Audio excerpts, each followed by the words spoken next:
الحمد لله نحمده ونستعينه ونستغفره ونؤمن به ونتوكل عليه ونعوذ بالله من شرور أنفسنا ومن سيئات أعمالنا من يهده الله فلا مضل له ومن يضلله فلا هادي له ونشهد أن لا إله إلا الله وحده لا شريك له ونشهد أن سيدنا حبيبنا وشفيعنا وطبيبنا وطبيب قلوبنا ومولانا ومهجانا محمد معدن الجود والكرم بارك وسلم صلوا عليه صلاة وسلاما عليك يا رسول الله أما بعد فأعوذ بالله من الشيطان الرجيم بسم الله الرحمن الرحيم وما أرسلناك إلا رحمة للعالمين صدق الله المولانا العظيم وصدق رسوله النبي الأمين المكين المتين المبين المعين الكريم ونحن على ذلك من الشاهدين والشاكرين والحمد لله رب العالمين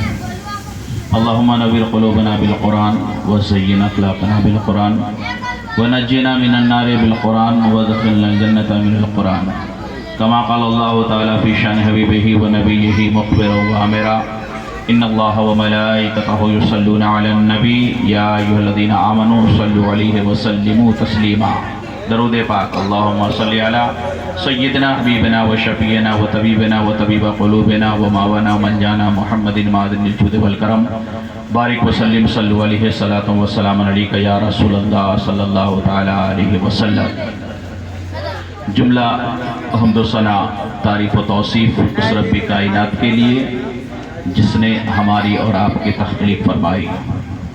حمد و ثنا کے بعد آقا دو عالم نور مجسم شفیع امم شہنشاہ ذی وقار سیاہ لامکہ انیس بے کساں چارہ سا سے دردمندہ رحمت للعالمین شفیع المذنبین روحی فدا جناب محمد رسول اللہ صلی اللہ تعالی علیہ وسلم کی بارگاہ ناز میں اپنی عقیدتوں محبتوں اور ارادتوں کی ڈالیاں نشاور کرنے کے بعد جملہ اہل اسٹیج پیش نظر سامعین عزیز بچوں بزرگوں نوجوان ساتھیوں پردہ نشین ماں اور بہنوں السلام علیکم ورحمۃ اللہ وبرکاتہ.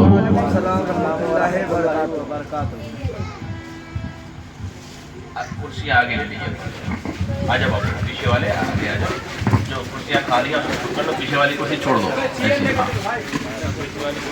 پیچھے والی کیا جود و کرم ہے شہ بطحہ تیرا نہیں سنتا ہی نہیں مانگنے والا تیرا نہیں سنتا ہی نہیں مانگنے والا تیرا فرش والے تیری شوکت کا علو کیا جانے فرش والے تیری شوکت کا علو کیا جانے خوش روا عرش پہ اڑتا ہے فریرہ تیرا خوش روا عرش پہ اڑتا ہے فریرہ تیرا اور میں تو مالک ہی کہوں گا کہ ہو مالک کے حبیب میں تو مالک ہی کہوں گا کہ ہو مالک کے حبیب یعنی محبوب و محب میں نہیں میرا تیرا یعنی محبوب و محب میں نہیں میرا تیرا.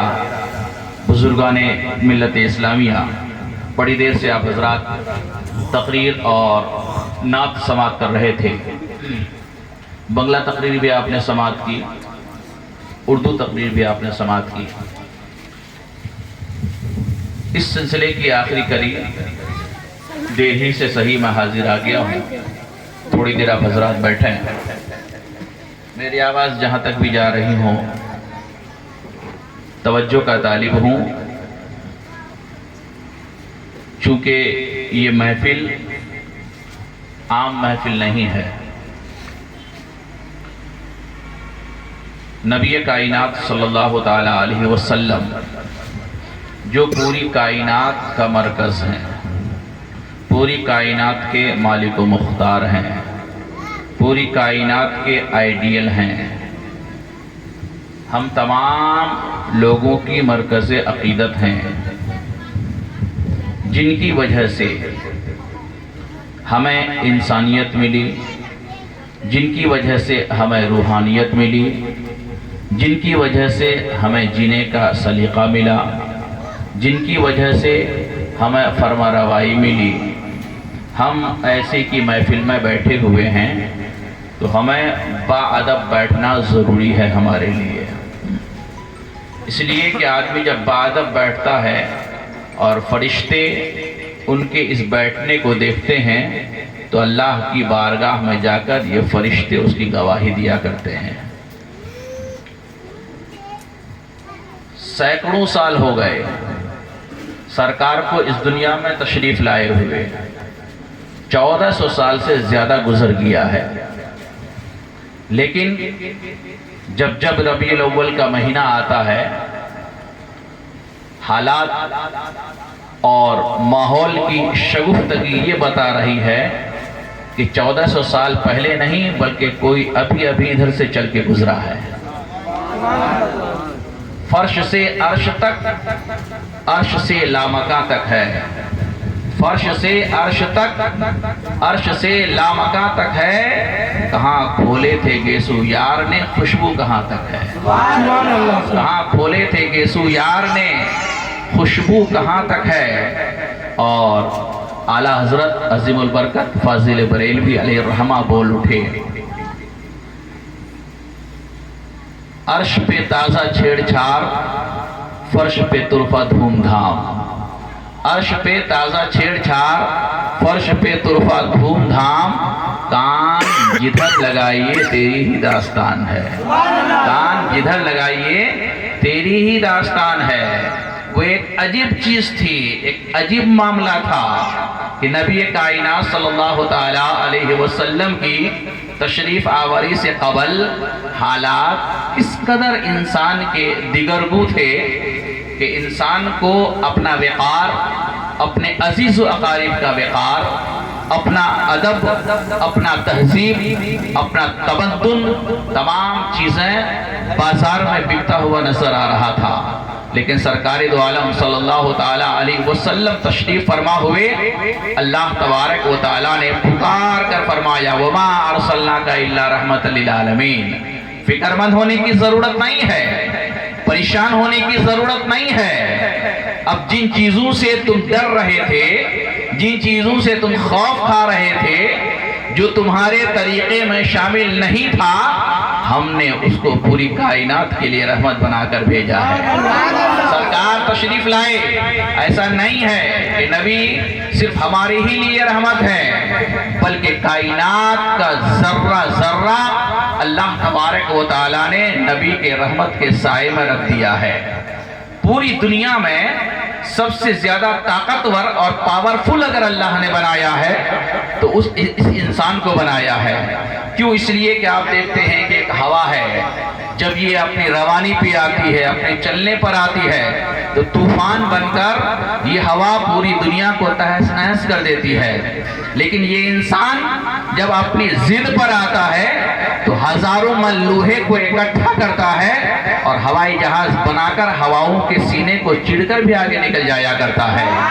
پانی کو اللہ نے بڑی طاقت عطا فرمائی ہے، یہ پانی جب سیلاب کی شکل میں آتا ہے تو بڑی بڑی بلڈنگ جو بالکل ہی جن کی جڑ بہت ہی زیادہ مضبوط ہے سب کو اکھاڑ پھینکتا ہے، لیکن یہ انسان جب اپنی ضد پر آیا ہے تو اسی انسان نے ہزاروں میں لوہے کو اکٹھا کیا ہے اور پانی جہاز بنا کر سمندر کے سینے کو چیر کر بھی آگے نکل گیا ہے۔ اللہ تبارک و تعالیٰ نے پہاڑ کو بڑی طاقت عطا فرمائی ہے۔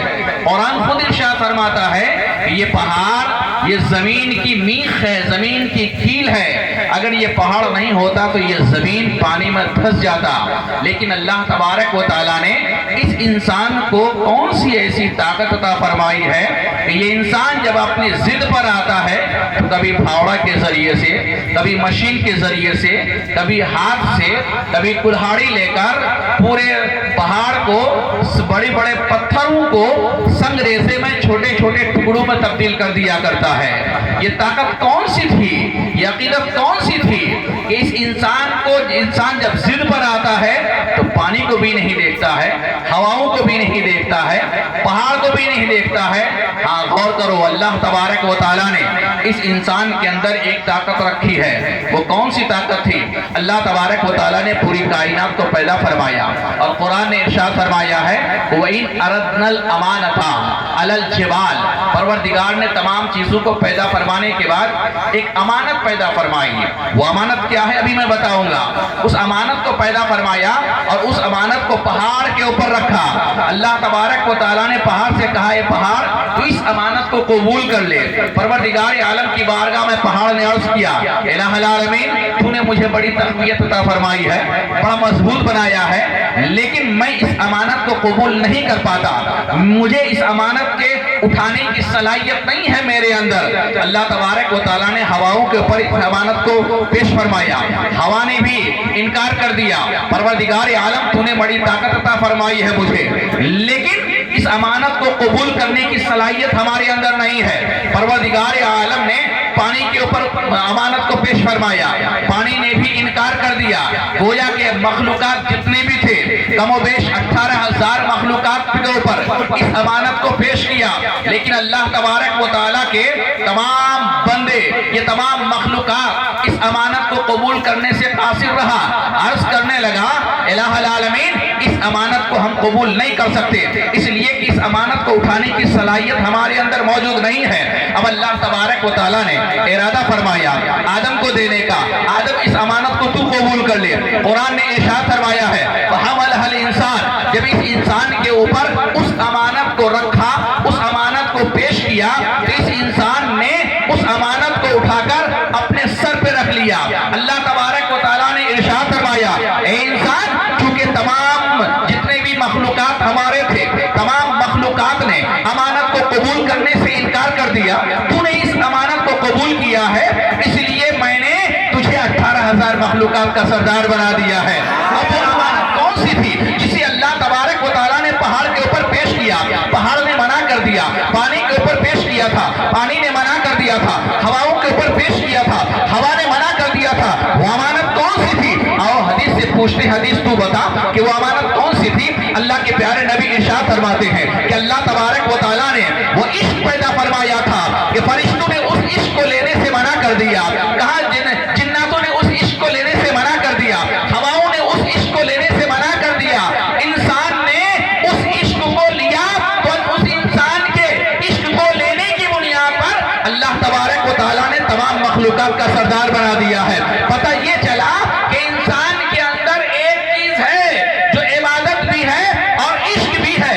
جنات عبادت کرتے ہیں، فرشتے عبادت کرتے ہیں، اللہ کی جتنے بھی مخلوقات ہیں وہ تمام عبادت کرتے ہیں، عبادت کرنے میں سب برابر ہیں، لیکن اگر عشق کرتا ہے تو وہ بندہ مومن عشق کرتا ہے۔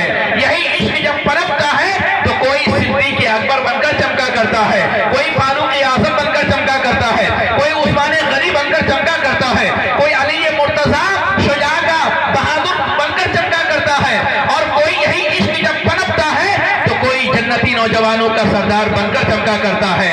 انسان کے اندر وہ عشق ہے، اسی عشق کی بنیاد پر کہ جب جب یہ ماہ مبارک آتا ہے وہ عشق گردش کرتا ہے اور انسان رسول اعظم کی بارگاہ میں خمیرہ ہو جاتا ہے، رسول اعظم کی بارگاہ میں اپنے آپ کو بیچ ڈالتا ہے۔ یہی انسان کی تو بنیاد ہے۔ اللہ کے پیارے نبی نے ارشاد فرمایا ہے کہ تم مومن ہو لا یؤمن احدکم حتی اکون احب الیہ من والدہ وولدہ والناس اجمعین، اس وقت تک مومن نہیں ہو سکتے جب تک کہ مجھ سے اتنی محبت کر لو جو تم اپنے باپ سے بھی زیادہ کرو، تم اپنی ماں سے بھی زیادہ کرو، تم اپنی اولاد سے بھی زیادہ کرو، تب جا کے صحیح طریقے سے تم مومن کامل ہوگے۔ اب نبی کائنات صلی اللہ تعالیٰ علیہ وسلم سے جو اپنے باپ سے بھی زیادہ محبت کرے گا، جو اپنی ماں سے بھی زیادہ محبت کرے گا، جو اپنی اولاد سے بھی زیادہ محبت کرے گا، جو اپنی جان سے بھی زیادہ محبت کرے گا، تو یقینی بات ہے کہ جب سرکار سے اتنے ٹوٹ ٹوٹ کر محبت کر رہا ہوگا تو پھر رسول کائنات صلی اللہ تعالیٰ علیہ وسلم کی رحمت اس کے لیے ہوگی جو اس سے محبت کر رہا ہوگا، اس کے لیے نہیں ہوگی جو اس سے محبت نہیں کر رہا ہوگا۔ رسول کی محبت عام ہے لیکن یہ مسلمانوں کے لیے رسول کی محبت خاص ہے۔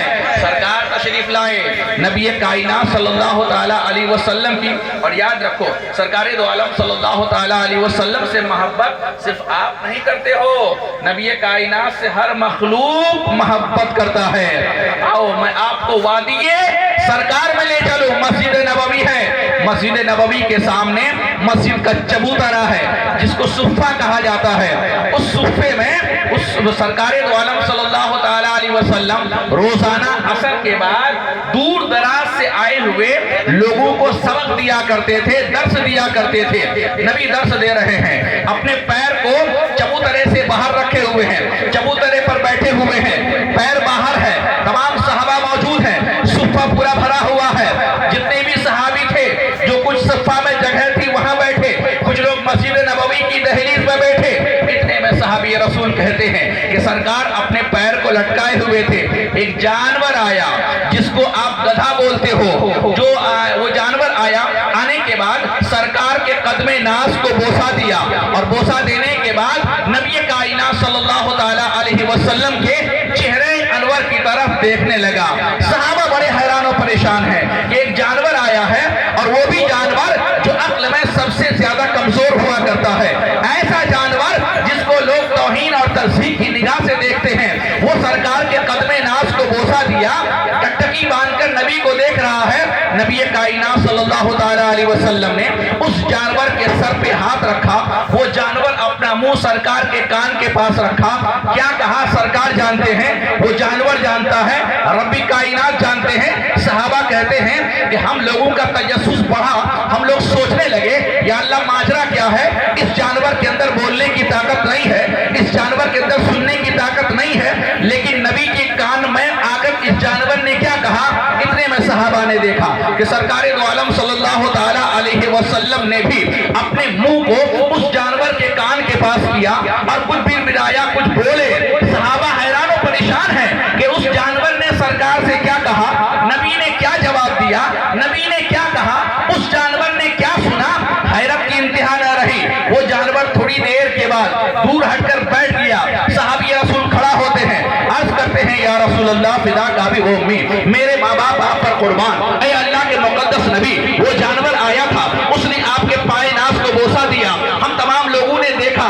ٹھیک ہے آپ اللہ کے محبوب ہیں, اللہ تبارک و تعالیٰ کے آپ بہترین مخلوق میں سے تمام اعلیٰ مخلوق آپ ہیں, میں یہ جانتا ہوں. اس جانور نے آپ کو بوسا دیا, لیکن بات سمجھ میں نہیں آئی ہے کہ اس جانور نے آپ کے کان میں کیا کہا, یا آپ نے اس جانور کے کان میں کیا کہا. نبی کائنات نے ارشاد فرمایا, میں آپ کی توجہ کا طالب ہوں, نبی کائنات نے ارشاد فرمایا, او میرے صحابہ سنو, وہ جانور میرے پاس آیا تھا اور آنے کے بعد عرض کیا یا محمد آپ اللہ کے آخری نبی ہیں اور آپ کے بعد کوئی نبی آنے والے نہیں ہیں. اللہ کس نے کہا, وہ جانور کہا, وہ جانور جس کو عقل نہیں, وہ جانور جس کو شعور نہیں, وہ جانور جس کے اندر بولنے کی طاقت نہیں, وہ جانور جس کے اندر سننے سمجھنے کی طاقت نہیں, وہ جانور جس کے اندر سماعت کرنے کی طاقت نہیں ہے, جس کے اندر بصارت تو ہے لیکن بصیرت اس کے اندر موجود نہیں ہے. لیکن ایسا جانور کہہ رہا ہے یا رسول اللہ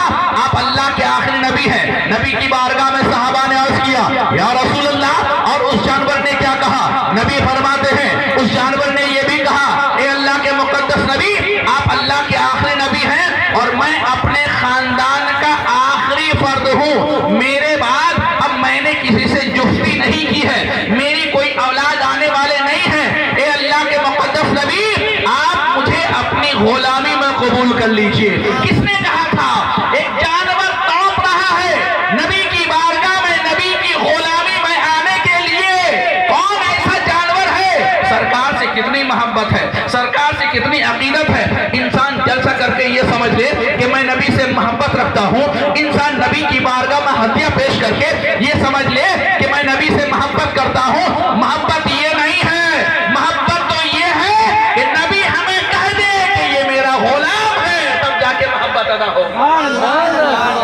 ہم ہر آدمی کہتا ہے ہم نبی سے محبت کرتے ہیں, کون نہیں کرتا ہے. وہ جو نبی کو اپنی طرح بشر مانتا ہے وہ بھی کہتا ہے کہ ہم نبی سے محبت کرتے ہیں. وہ جو نبی کو پیٹ پیچھے کا علم نہیں مانتا ہے وہ بھی کہتا ہے کہ ہم نبی سے محبت کرتے ہیں. ہم بھی مانتے ہیں کہ اللہ کے آخری نبی ہیں, لیکن ماننے سے نہیں ہوتا ہے, کہنے سے نہیں ہوتا ہے.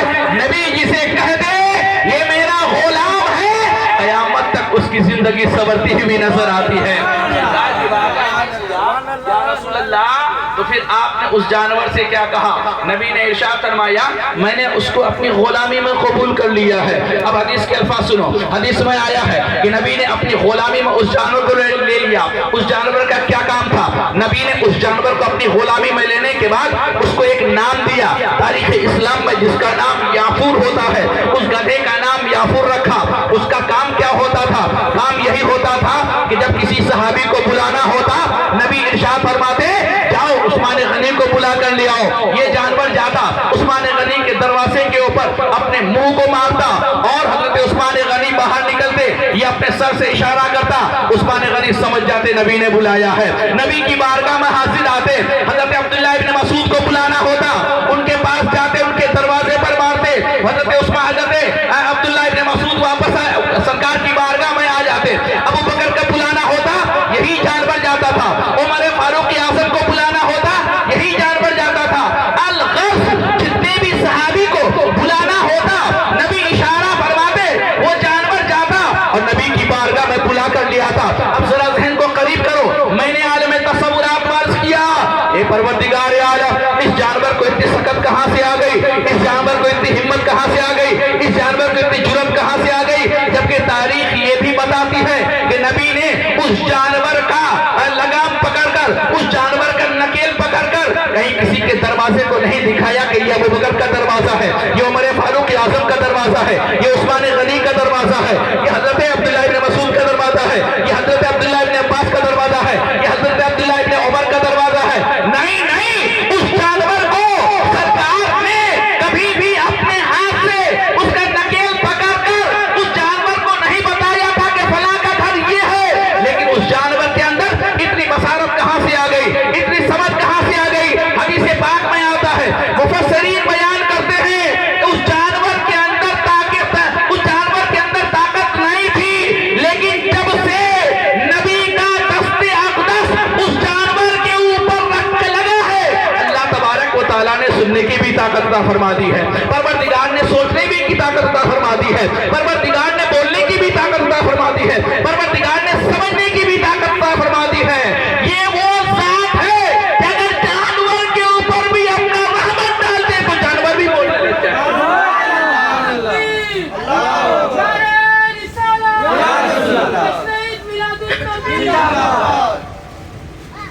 اللہ کے رسول صرف انسان کے لیے رحمت نہیں بلکہ جانوروں کے لیے بھی رحمت ہے۔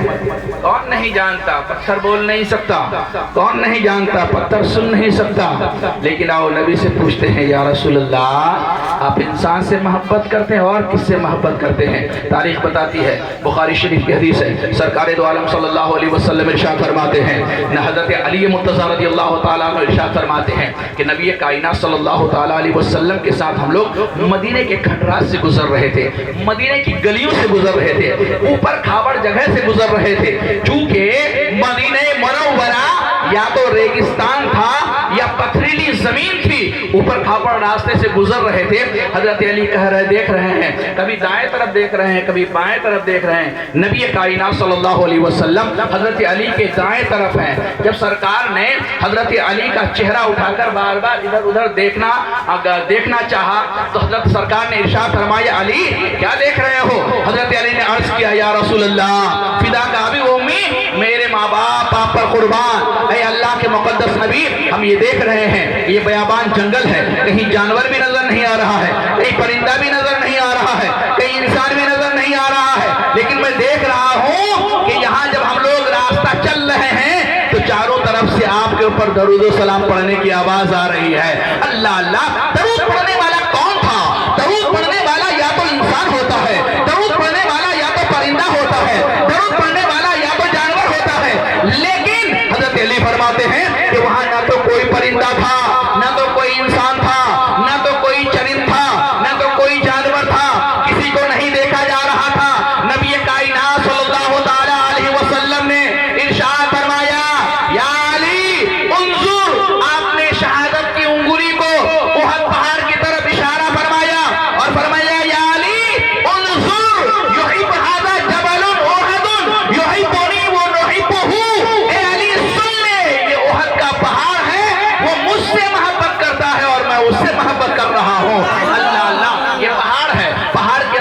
ہوتا ہے, پتھروں کا مجموعہ ہوا کرتا ہے, پتھروں کا ڈھیر ہوتا ہے, لیکن نبی پر درود پڑھنے والا کہاں وہ جس کے اندر سننے کی طاقت نہیں وہ بھی نبی پر درود پڑھتا ہے, جس کے اندر سمجھنے کی طاقت نہیں وہ بھی نبی پر درود پڑھ رہا ہے. کیوں؟ اس لیے کہ اعلیٰ حضرت فرماتے ہیں کہ جب اللہ تبارک و تعالیٰ نے پوری کائنات کی تخلیق فرمائی تو اپنے نبی کے نور کو تمام چیزوں کے اندر ڈال دیا. یہی وجہ ہے کہ وہ چیز جب اس کے اندر نورانیت غالب آتی ہے, چاہے وہ پتھر ہو تو نبی کی بارگاہ میں درود پڑھا کرتا ہے. جب نورانیت غالب آتی ہے, چاہے وہ جانور ہو نبی کی بارگاہ میں درود پڑھا کرتا ہے. جب نورانیت غالب آتی ہے, چاہے وہ انسان ہو تو نبی کی بارگاہ میں سلام پیش کر دیا کرتا ہے. یہی تو ہے اللہ تبارک و تعالیٰ کا ضابطہ. اس لیے کہ اللہ تبارک و تعالیٰ نے پوری کائنات کی تخلیق فرمائی اور تخلیق فرمانے کے بعد پوری کائنات کا باغ تو اپنے نبی کے ہاتھ میں عطا فرما دیا. اور پھر جب اس کائنات میں اگر زندگی صحیح سے بسر کرنا ہو, جنت کا دروازہ چاہتا ہو, بہترین زندگی گزارنا ہو, یقینی بات ہے کہ نبی کائنات صلی اللہ تعالیٰ علیہ وسلم کے نقش قدم پر تو چلنا ہی ہوگا. عقائد عالم صلی اللہ تعالیٰ علیہ وسلم کی رحمت کس قدر عام ہے. جانور ہو, چرند ہو, پرند ہو, تمام لوگوں کے لیے رسول کائنات صلی اللہ علیہ وسلم کی رحمت ہے. سب سے زیادہ اس رحمت کا حقدار تو میں یہ سمجھ رہا ہوں کہ ہماری ماں اور بہنیں ہیں. رسول کائنات صلی اللہ تعالیٰ علیہ وسلم کی جب رحمت نہ ہو انسان کے اوپر, سرکار کا نور انسان کے اندر نہ ہو, نبی کی محبت انسان کے اندر نہ ہو, تو پھر اس انسان کے اندر سے انسانیت ختم ہو جاتی ہے. کیسے آپ کو پتہ ہونا چاہیے. آپ دیکھیے ایک ڈاکٹر ہے, MBBS ڈاکٹر ہے, کہاں اپنے وقت کا بیرسٹر ہے, اپنے وقت کا PhD کیا ہوا ہے, اپنے وقت کا بڑا سے بڑا پڑھا لکھا ہے, لیکن کہاں ایک پتھر کے سامنے ہاتھ جوڑ کر کھڑا ہے. وہ بھی جانتا ہے کہ یہ پتھر مکھی نہیں اڑا سکتا ہے, یہ پتھر اپنا ہاتھ نہیں ہلا سکتا ہے, یہ پتھر ہماری کیا مدد کرے گا, یہ اسے معلوم ہے. یہ جانتا ہے کہ اس کے اندر کہاں اپنے حرکت کرنے کی صلاحیت موجود نہیں ہے, وہ ہماری کیا مدد کرے گا. لیکن کیا اس کی عقل نے یہ نہیں بتایا, اس کے دل نے اس کو یہ نہیں بتایا کہ یہ ہماری یہ اپنی جب مدد نہیں کر سکتا ہے تو یہ ہماری کیا مدد کر سکتا ہے. آپ دیکھ لیجئے کہاں گائے کا پیشاب دیکھ لیجئے, اگر اس پیشاب کو تھوڑی دیر کے لیے کسی شیشی میں کسی بوتل میں رکھ دیا جائے تو اس کے اندر کتنا تعفن ہوگا, کتنا بدبو ہوگا, یہ ہر آدمی جان سکتا ہے. لیکن ایک بہت بڑا ماہر آدمی کہاں MD کیا ہوا ہے, MBBS کیا ہوا ہے, POMS کیا ہوا ہے, MS کیا ہوا ہے, اتنی بڑی ڈگری والا ہے, لیکن وہ بھی اس پیشاب کو پوتر سمجھتا ہے. کیوں؟ اس لیے کیا وہ نہیں جانتا ہے, اس کے طب نے یہ نہیں بتایا کہ اس کے اندر تعفن ہے, اس کے اندر شفا نہیں ہے, لیکن وہ شفا مانتا ہے. ایک چھوٹا سا بچہ ہے, آپ اپنے مسجد میں جائیے, 5 سال 6 سال کا بچہ نظر آئے گا اور آپ کو پیر رگڑ کر دھو رہا ہوگا. جب آپ اس سے پوچھیں گے تو جانتے اس کا جواب کیا ہوگا. ابھی ہم آ رہے تھے محلے, اپنے گاؤں اپنے گھر سے آ رہے تھے, گھر سے آنے میں ایک جانور کا پیشاب کی چھینٹ آ گئی ہے, اس لیے ہم اسے رگڑ کر دھو رہے ہیں. ذہن کو قریب کیجیے. میں نے پوچھا بچہ ماجرا کیا ہے, کہ تیرے اندر وہ سکت وہ صلاحیت کہاں سے آ گئی. تو نہیں تو ابھی مدرسہ گیا ہے, تو نہ تو بستہ اٹھایا ہے, تو جانتا بھی نہیں ہے کہ پیشاب پاک ہے یا ناپاک ہے, تو جانتا ہی نہیں ہے کہ اس کے اندر نجاست غلیظہ ہے یا نجاست خفیفہ ہے, تو جانتا نہیں ہے اس پیشاب کی چھینٹ کے رہنے سے اس کا کیا اثر ہوگا, کیا برا عمل ہوگا, تجھے یہ معلوم نہیں ہے, لیکن اس کے باوجود تو رگڑ کر دھوتا ہے. جب میں نے عالم تصورات میں پوچھا یا اللہ ماجرا کیا ہے, اتنی بڑی ڈگری والا پیشاب کو پینے پر جواز اختیار کر رہا ہے, ایک چھوٹا سا بچہ ہے تو پیشاب کے قطرہ پیشاب کی چھینٹ دھونے کے لیے اپنے پیر کو رگڑ کر دھو رہا ہے, ماجرا کیا ہے. یقیناً جواب آئے گا, سنو, اگر سے وہ بڑی ڈگری والا ہے, لیکن اب میرے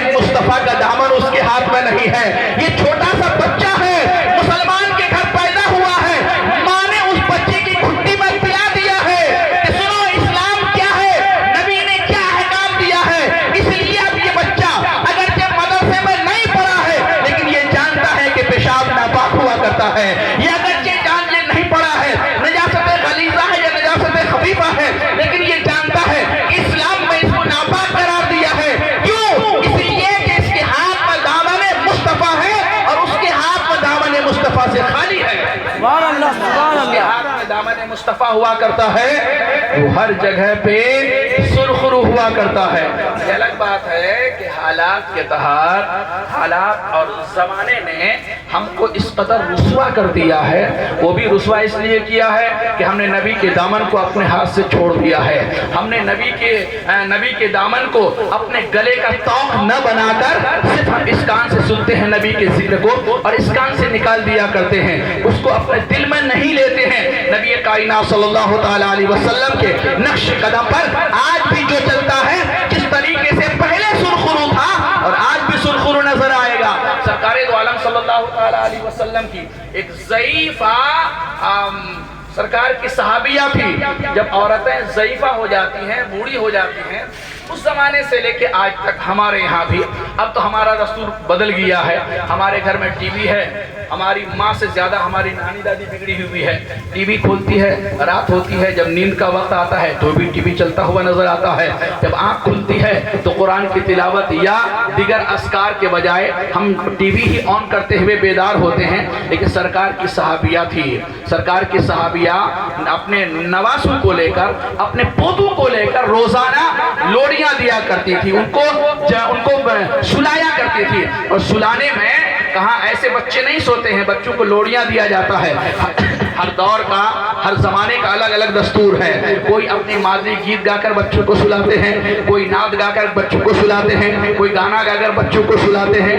اس زمانے میں وہ ضعیفہ عورت، ضعیفہ صحابیہ اپنے نواسوں کو، اپنے پوتوں کو لوڑیاں دیا کرتی تھی۔ لوڑیوں میں کیا کہا کرتی تھی؟ کبھی نبی کائنات صلی اللہ تعالیٰ علیہ وسلم کے بیتے جنگ احد کی بات کرتی تھی، کبھی جنگ بدر کی باتیں کرتی تھی، کبھی جنگ خندق کی باتیں کرتی تھی۔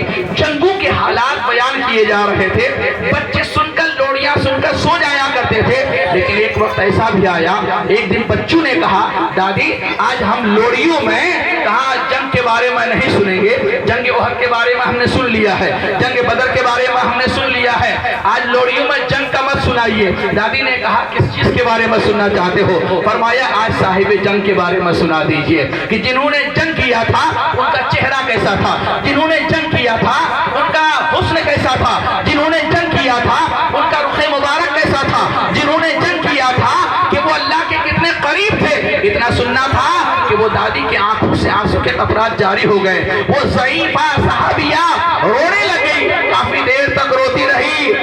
بچوں نے سوچا کہ شاید دادی کو کسی وجہ سے دل آزاری ہوئی ہے۔ جب تھوڑی دیر کے بعد ہچکی بند ہو گئی تو بچوں نے عرض کیا دادی ماجرا کیا ہے؟ ہم نے تو کوئی ایسی بات نہیں کہی تھی کہ جس سے آپ کی دل آزاری ہو، آخر وجہ کیا ہے، آپ کے رونے کا سبب کیا ہے؟ اس بوڑھی نے جواب دیا، اس صحابیہ نے جواب دیا سنو تم نے نبی کے بارے میں ذکر کر کے مجھے نبی کی یاد تازہ کر دیا ہے، قسم خدا کی میں نے نبی کو دیکھا ہی نہیں ہے۔ بچے بڑے تیز تھے، بڑے طلبہ تھے۔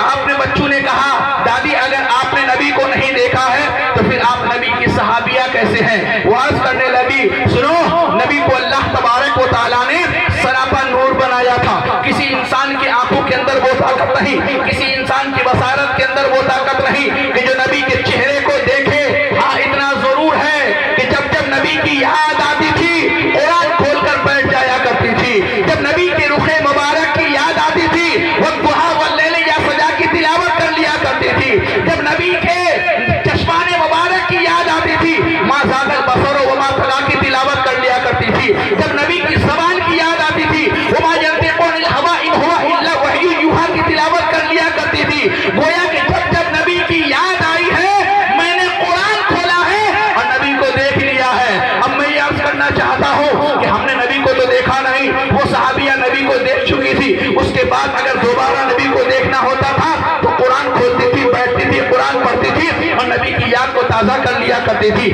آج ہمارے بچے اس قدر بہکے ہوئے ہیں کہ قرآن تو اسے یاد ہونا دور کی بات ہے، قرآن پڑھنے پر روادار نہیں ہوتا ہے۔ پھر آپ کیسے جانیں گے کہ نبی کا چہرہ کیسے تھا؟ پھر آپ کیسے جانیں گے کہ نبی کا منہ مبارک کیسے تھا؟ پھر آپ کیسے جانیں گے کہ نبی کی گردن کیسی تھی؟ پھر آپ کیسے جانیں گے کہ نبی کا سینہ مبارک کیسا تھا؟ پھر آپ کیسے جانیں گے کہ نبی کا حلیہ مبارک کیسا تھا؟ اگر ان تمام چیزوں کو دیکھنا ہو تو قرآن پڑھنا پڑے گا اور پھر اس کے بعد اس قرآن پر عمل کرتے جانا ہوگا، نبی کے چہرے کا دیدار کرتا جانا ہوگا۔ ہر آدمی چاہتا ہے کہ نبی کا ہمیں دیدار ہو جائے، ہر آدمی چاہتا ہے نبی کا دیدار ہو جائے۔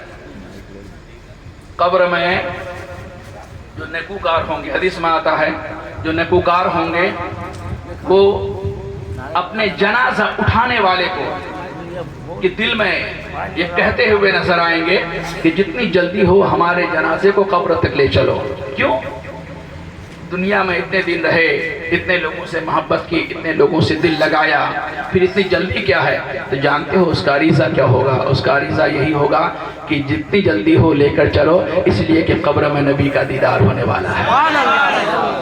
دنیا میں جس نبی کا کلمہ پڑھتے تھے اور ترس جاتے تھے کہ ہم نے ایسے نبی کا کلمہ پڑھا ہے، اس نبی کا دیدار تو ہم نے کیا ہی نہیں ہے، اسی لیے جلدی قبر کی منزل میں لے چلو تاکہ نبی کا دیدار ہو جائے جنہیں ہم نے بغیر دیکھے ہوئے کلمہ پڑھا ہے۔ آقا دو عالم صلی اللہ تعالی علیہ وسلم نے اس دنیا میں آ کر دنیا والے کو کیا پیغام دیا؟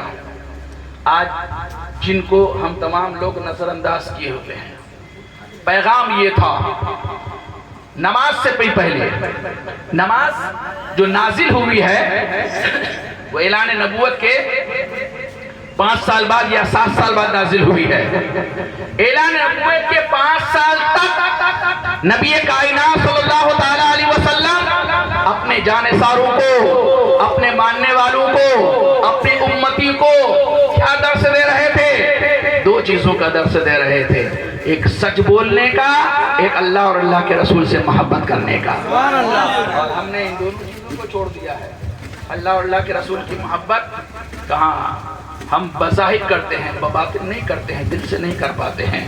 اگر دل سے اللہ اور اللہ کے رسول سے محبت کریں گے تو نماز ہماری کبھی نہیں چھوٹے گی، روزہ ہمارا کبھی نہیں چھوٹے گا، حج مالدار ہو تو ہمارا نہیں چھوٹے گا، مالدار ہو تو زکوٰۃ ہماری نہیں چھوٹے گی، ماں اور باپ کے آداب بجا لانا ہم سے نہیں چھوٹے گا، چھوٹوں پر شفقت کرنا ہم سے نہیں چھوٹے گا، بڑوں کا ادب نہ بجا لانا ہم سے نہیں چھوٹے گا۔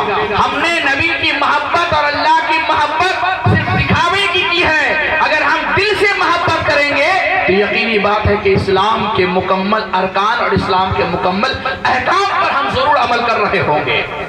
نبی کائنات صلی اللہ تعالی علیہ وسلم نے نہ تو کبھی جھوٹ بولا اور نہ ہی سرکار نے کبھی جھوٹ بولنے کے لیے لوگوں کو راستہ دیا۔ سرکار دو عالم صلی اللہ علیہ وسلم کا امین ہونا اور سرکار کا صادق ہونا، سچا ہونا پورے زمانے میں، اس زمانے میں جس زمانے میں آپ نے اعلان نبوت بھی نہیں فرمایا تھا اور لوگوں کو بلایا تھا کہاں؟ پہاڑ میں، اور بلا کر کہا تھا کہ لوگوں تم مجھے کیا مانتے ہو؟ لوگوں نے کہا ہم لوگ آپ کو امین مانتے ہیں، آپ کو سچا مانتے ہیں۔ کہا کہ تو پھر تم یاد رکھو، اگر میں یہ کہہ دوں کہ اس پہاڑ کی گھاٹی کی طرف سے ایک قافلہ آنے والا ہے جو تم لوگوں پر حملہ آور ہوگا، کیا تم مان جاؤ گے؟ کہا کہ اگر آپ، یہ تو دور کی بات ہے، اگر آپ دن کو کہہ دیں کہ رات ہے اور رات کو کہہ دیں دن ہے تو ہم ماننے کو تیار ہو جائیں گے۔ یہ سچائی کی دلیل ہوا کرتی ہے۔ نبی کائنات صلی اللہ تعالی علیہ وسلم عصر کی نماز پڑھنے کے بعد خرامہ گھومتے گھومتے مدینے سے باہر نکلے۔ جب مدینے سے باہر دیکھا ایک قافلہ پڑاؤ کیا ہوا ہے، قافلہ رکا ہوا ہے، اس قافلے کے پاس گئے، پوچھا کہاں سے آئے ہو؟ قافلے والوں نے بتایا فلاں جگہ سے۔ اس میں ایک گھوڑا تھا جو سفید رنگ کا تھا، جو چت کپڑا تھا، اس کے اندر داغ تھا، اس گھوڑے کے اندر بڑا حسین تھا، بڑا خوبصورت تھا۔ اس گھوڑے مالک سے کہا کہ اس گھوڑے کا مالک کون ہے؟ کہا کہ میں مالک ہوں۔ کہا کہ بیچو گے اس کو؟ کہا کہ ہاں اگر آپ لینے کو تیار ہیں تو ہم بیچنے کو تیار ہیں، ہم بیچ لیں گے۔ کہا کہ اچھا آپ بیچنے کو تیار ہیں تو قیمت اس کی بتائیے۔ سرکار نے قیمت طے کی، دونوں طرف سے قیمت طے ہوئی، خرید و فروخت ہو گئی۔ نبی نے فرمایا کہ ایسا ہے میں تو خریدنے کی غرض سے نہیں آیا تھا، میں تو ایسی چلاتے ہوئے آیا تھا، یہ پسند آ گیا میں نے لے لیا، تو ایسا کرو کہ یہ گھوڑا مجھے دو، میں جاتا ہوں اور گھوڑا باندھ کر تم کو پیسہ لا کر دے دیتا ہوں۔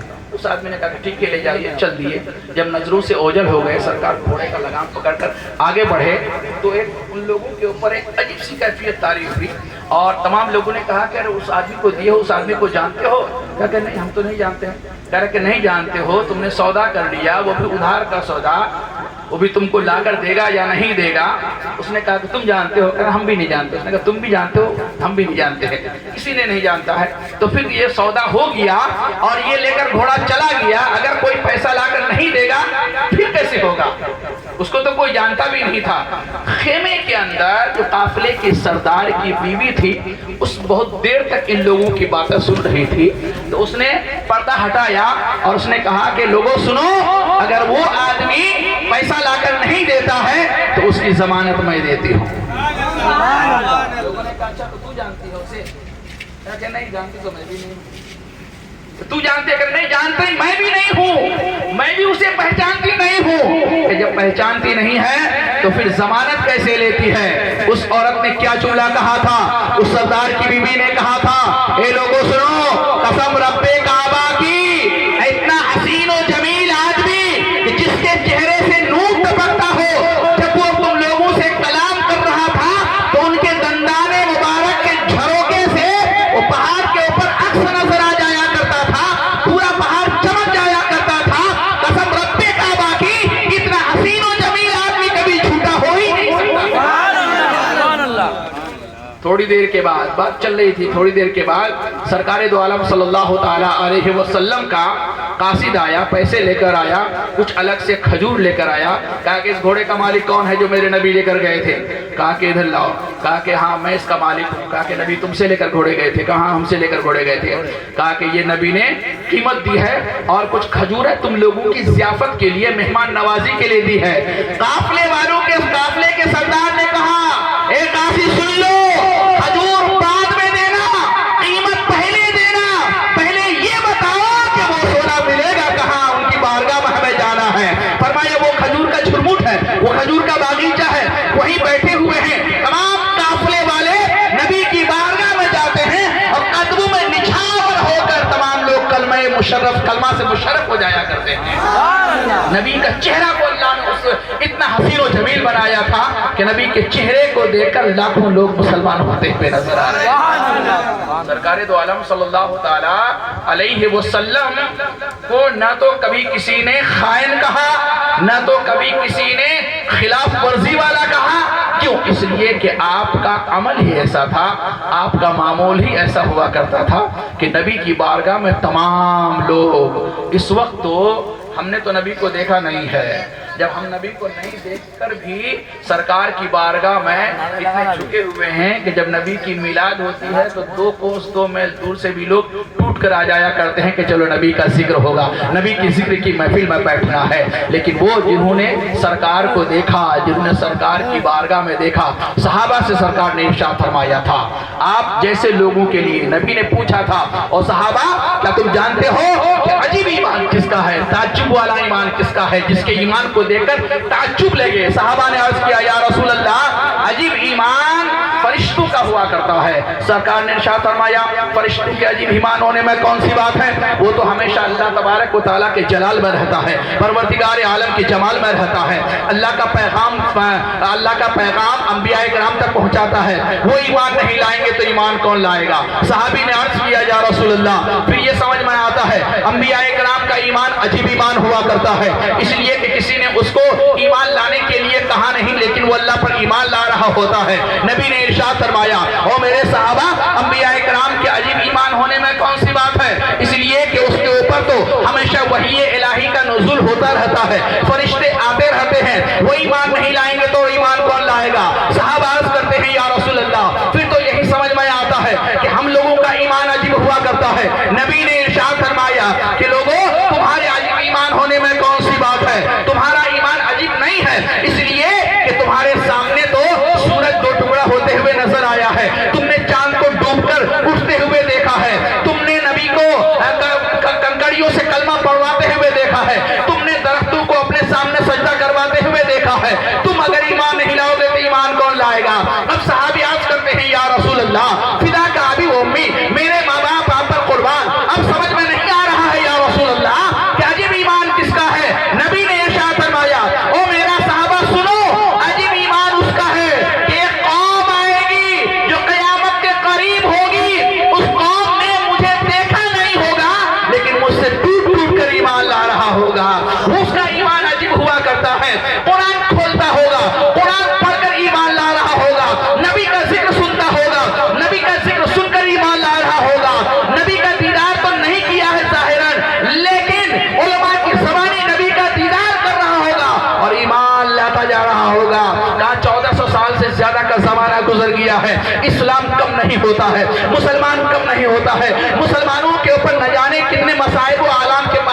جا رہے ہیں، کبھی مسلمانوں کو ظلم کا شکار ہونا پڑ رہا ہے، کبھی مسلمانوں کو پریشانیوں کا شکار کرنا پڑ رہا ہے، لیکن اس کے باوجود جب آپ دیکھو گے تو دن بدن جتنا دبایا جاتا ہے اتنا مسلمانوں کی تعداد بڑھتی جاتی ہے۔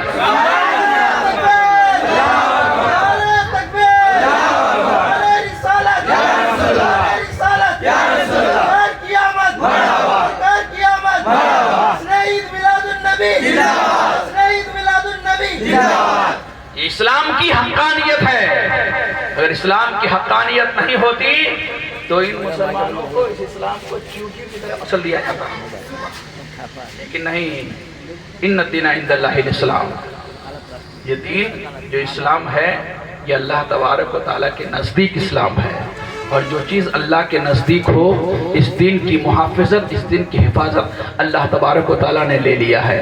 ہم جیسے ناخلف جو بے نمازی بھی ہو، جو ریاکار بھی ہو، جو چغل خور بھی ہو، جو شرابی بھی ہو، جو جواری بھی ہو، پھر اس کے ذریعے سے اسلام قائم رہے، نہیں، یہ تو اللہ تبارک و تعالیٰ نے اسلام کے اندر حقانیت رکھا ہے کہ ہم ہزار گناہ کرتے ہیں لیکن میرا رب اتنا بڑا کریم ہے کہ وہ ہمارے تمام گناہوں کو درگزر فرما کر ہمیں اپنا مومن بندہ قرار دیا ہے۔ اسلام کی حقانیت ہے، رسول کائنات صلی اللہ تعالیٰ علیہ وسلم کے سچی امت ہونے کی بنیاد پر ہے۔ آقائے دو عالم صلی اللہ تعالیٰ علیہ وسلم کہاں میدان محشر سرکار نے ارشاد فرمایا تھا، سرکار سے پوچھا گیا تھا یا رسول اللہ امتی کو کیسے پہچانیے گا؟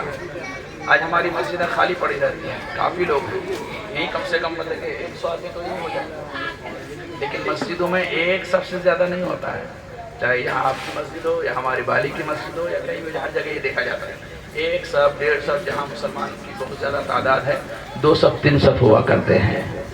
ہم آج اس سے کیوں پیچھے ہیں؟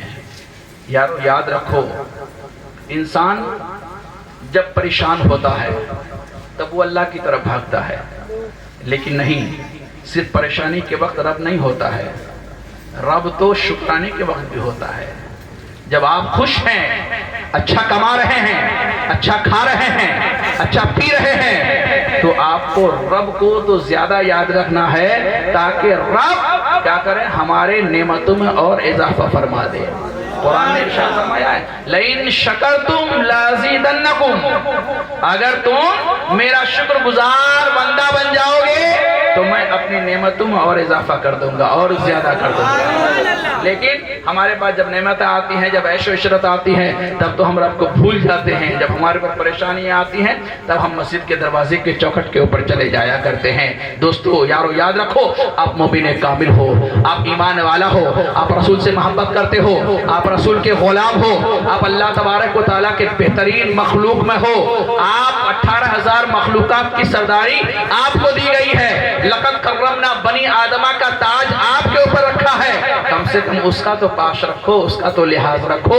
پھر یہ ہے کہ ہماری شکل بھی مسلمانوں جیسے نہیں ہے، ہمارا چہرہ مسلمانوں جیسا نہیں ہے، ہمارا بال مسلمانوں جیسا نہیں ہے، ہم کان چھدوائے ہوئے ہیں، ہاتھ میں کنگن پہنے ہوئے ہیں، کہاں گلے میں ہم عورتوں کی طرح چین ڈالے ہوئے ہیں، ہم اپنے بال کو عورتوں کی طرح بڑھائے ہوئے ہیں، یہ شریعت نہیں ہے۔ آپ مسلمان تو اپنے آپ کو کہلاتے ہو، لیکن یہ دائرے اسلام سے خارج ہوا کرتا ہے، یہ اسلام میں اس کی گنجائش نہیں ہے۔ اسلام تو یہ کہہ رہا ہے کہ اپنا حلیہ ایسے بنا لو، اپنا چہرہ ایسے بنا لو، اپنا بال ایسے بنا لو، اپنی عادت و فطرت ایسے بنا لو کہ جب تم کہیں دور سے بھی آ رہا ہو تو کوئی دیکھنے والا دیکھے اور بے ساختہ زبان سے نکالے کہ دیکھو وہ کوئی اور نہیں بلکہ نبی کا غلام آ رہا ہے۔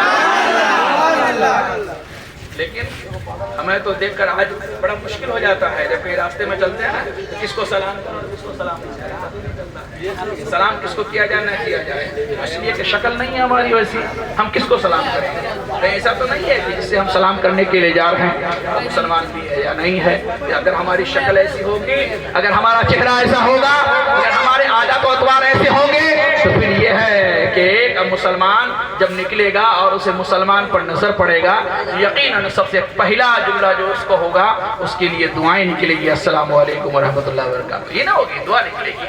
ہم اس دعا کے بھی قابل نہیں ہوا کرتے ہیں، ہم نے اپنی عادت کو بدل دیا ہے، ہم نے اپنے اطوار کو بدل دیا ہے، ہم اپنے تہذیب و تمدن کو بدل دیا ہے۔ نبی اس لیے نہیں آئے تھے، نبی تو اس لیے آئے تھے کہ تمام لوگوں کا کی انگلی پکڑ کر ایک رب کی بارگاہ میں جھکا دے اور تمام لوگوں کو ایک صف میں کھڑا کر دے اور پھر یہ بتا دے کہ دیکھو دین یہودیت کیا تھی، دین عیسائیت کیا تھی، نصرانیت کیا تھی، یہ اسلام ہے کہ یہاں نہ تو مالک ہے، نہ آقا ہے، نہ غلام ہے، بلکہ ایک ہی صف میں کھڑے ہو گئے محمود و یاس، نہ کوئی بندہ رہا نہ کوئی بندہ نواز۔ نہیں دیکھا جاتا ہمارے یہاں کوئی امیر کوئی غریب نہیں ہے۔ اللہ کی نظر میں، اللہ کے رسول کی نظر میں سب سے بہترین آدمی وہ ہے جو سب سے زیادہ تقوی والا ہوا کرتا ہے۔ امیر کوئی چیز نہیں ہمارے ہاں، غربت کوئی چیز نہیں ہے۔ بہت زیادہ کروڑ پتی آدمی ہے، اس کی اسلام میں کوئی حیثیت نہیں ہے۔ حیثیت اس آدمی کی ہوا کرتی ہے کہ جو تقوی والا ہو، حیثیت اس آدمی کی ہوا کرتی ہے کہ جس کے اندر اللہ اور اللہ کے رسول کی یاد ہو، حیثیت اس آدمی کی ہوا کرتی ہے کہ جس کے اندر محبت رسول اور محبت خدا ہو۔ اس لیے محبت رسول میں ڈوب جاؤ، محبت خدا میں ڈوب جاؤ، یقیناً آپ کی دنیا بھی سنور جائے گی اور آپ کی آخرت بھی سنور جائے گی۔ اللہ تبارک و تعالیٰ نے آپ کو اور ہمیں پیدا ہی اس لیے کیا ہے، صرف اس لیے نہیں کہ اپنی نماز پڑھو، اس لیے نہیں کہ اپنا روزہ رکھو، بلکہ ہمیں ایک چیز کا حکم اور دیا ہے، امر بالمعروف اور نہی عن المنکر۔ کسی کو اگر ہم برا کرتے ہوئے دیکھیں تو اس کو سدھارنے کی کوشش کی جائے، کسی کو اگر ہم اچھا کرتے ہوئے دیکھیں تو اس کو شاباشی دیا جائے۔ یہ امر بالمعروف اور نہی عن المنکر ہوا کرتا ہے، برے کاموں سے روکنا اور اچھی باتوں کا حکم دینا۔ لیکن ہم خود اچھی باتوں پر عمل نہیں کرتے، ہم خود برے کاموں سے باز نہیں آتے ہیں، کیوں؟ اس لیے کہ علم ہمارے اندر نہیں ہے۔ یاد رکھو، شریعت میں دعویدار وہی ہوا کرتا ہے، شریعت میں مضبوط وہی ہوا کرتا ہے کہ جس کے اندر علم ہوا کرتا ہے۔ علم سے مراد کیا؟ علم قرآن ہوتا ہے، علم حدیث ہوا کرتا ہے۔ اگر آپ کے پاس قرآن کا علم نہیں، اگر آپ کے پاس حدیث کا علم نہیں ہے تو پھر یہ ہے کہ ایسا آدمی جانوروں سے بھی بدتر ہوا کرتا ہے۔ کیوں؟ اس لیے علم ہی کے ذریعے سے انسان دنیا میں بھی پہچانا جاتا ہے اور آخرت میں بھی پہچانا جاتا ہے۔ سرکار تشریف لائے، نبی کائنات صلی اللہ تعالیٰ علیہ وسلم کی تشریف لانے کا مقصد یہی تھا کہ ایک خدا اور ایک رسول کو لوگ مان لیں، اور ہم انہی چیزوں سے پیچھے ہٹتے ہوئے نظر آ جایا کرتے ہیں۔ اس لیے دوستو، اللہ کی بارگاہ میں ضرور جھک جاؤ، رسول کی بارگاہ میں ضرور خراج عقیدت پیش کرو۔ حضرت عائشہ صدیقہ رضی اللہ تعالیٰ عنہا ارشاد فرماتی ہیں کہ نبی کائنات صلی اللہ تعالیٰ علیہ وسلم نے ارشاد فرمایا کہ اللہ تبارک و تعالیٰ اگر ہماری زندگی کو کہ تھوڑی دراز کرتا، سرکار کی 63 سال تمام انبیاء کرام میں سب سے کم زندگی نبی صلی اللہ تعالیٰ علیہ وسلم کی 63 سالہ زندگی، 63 سالہ زندگی میں 40 سال نکال دیا، 23 سالہ زندگی بچتی ہے۔ وہ بھی 23 سالہ زندگی میں 13 سال آپ کو بڑی مشقت جھیلنی پڑی، 10 سال اسلام کی تبلیغ کے لیے آپ نے پورے جان و مال کی قربانی کر دی ہے۔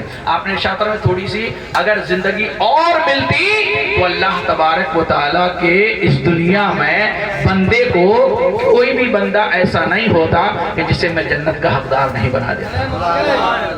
سرکار کو اتنی فکر آپ کے لیے، نبی کائنات کو اتنی فکر تھی آپ کی، اور ہم ہیں جو نبی کی فکر نہیں کرتے، ہم ہیں جو اسلام کی فکر نہیں، ہم ہیں جو اپنی ہی فکر نہیں کرتے ہیں۔ سرکار نے آپ کی کتنی فکر کی ہے، پیدا ہوئے آپ کو یاد کیا، اس دنیا میں رہے آپ کو یاد کیا، اور پھر یہی نہیں، جب ضرورت پڑی ہے سرکار کی بارگاہ میں جبریل امی آئے، پوچھا یا رسول اللہ آج میں نے جنت اور جہنم کا سیر کیا ہے۔ نبی نے فرمایا اچھا جنت میں تم نے کیا دیکھا؟ فرمایا جنت میں کو دیکھا۔ کہ جہنم میں تم نے کیا دیکھا؟ میں نے جہنم ہی کو دیکھا۔ جہنم میں کیا کیا دیکھا؟ کہہ رہے میں نے تمام انبیاء کرام کی امتی کو دیکھا۔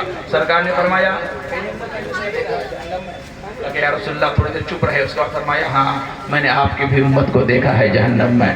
اللہ اللہ، وہ نبی جو لوگوں کا ہاتھ پکڑ کر جہنم سے نکال کر جنت میں ڈالنے کے لیے آئے ہوں، وہ نبی اپنی امت کے لیے یہ سن کر بڑا غمگین ہو گئے، پسماندہ ہو گئے، اور آپ نے ارشاد فرمایا اے جبرائیل تم نے میری امتی کو جہنم میں دیکھا، کس حال میں دیکھا؟